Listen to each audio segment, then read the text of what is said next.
একটা সময় ছিল যখন খুব বড্ড বকবক করতাম, অচেনা লোকজনের সাথে এমনভাবে কথা বলতাম যেন বহু দিনের চেনা। কেউ না জানতে চাইলেও নিজের সবটুকু জানাতাম, অন্যেরটাই মতামত দিতাম।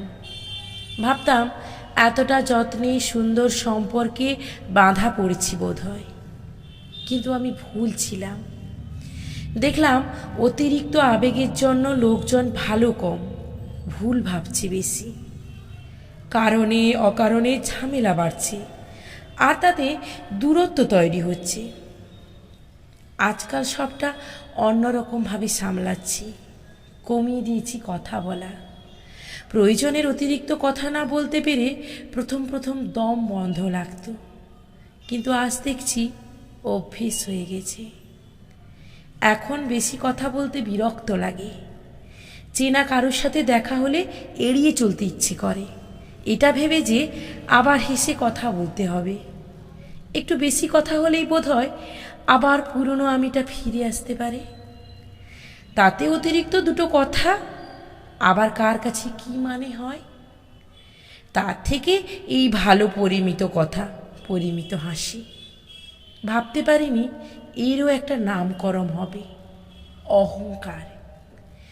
কথাটা কানে আসতেই ভয় পেয়ে গেলাম। সত্যি কি অহংকারের জন্য এরকম পরিবর্তন হলো আমার? ভেতরের আমিটা উত্তর দিল আমায়, কিসের অহংকার করব আমি?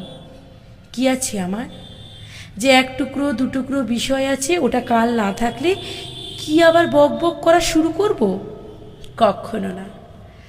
আর ওতপ্রাণ খোলা হওয়া সম্ভব নয়। অনেক ভেবে দেখলাম অহংকার, আত্মকেন্দ্রিক এসব মানুষের মন গড়া কথা।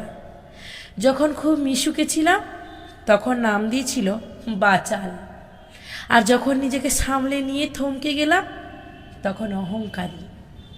বুঝলাম আসলে তুমি যেমনই হও, লোকজন বসে আছে তোমার নামকরণ করার জন্য। তাই ওই দিকে কান না দেওয়াই ভালো। নিজেকে নিয়ে ব্যস্ত থাকার চেয়ে ভালো কিছু আর নেই। নিজেকে নিয়ে ভাবতে হবে, তাতে লোকজন হয়তো আবারও নামকরণ করতে পারে। স্বার্থপর করুক, তাও এটা জানবো নিজের জন্য বারবার নাম বদল হচ্ছে। এই ভালো আছি, পুরনো আমিটাকে আর চাই না। একলাই হেঁটে যেতে চাই যতটা দূর চোখ যায়।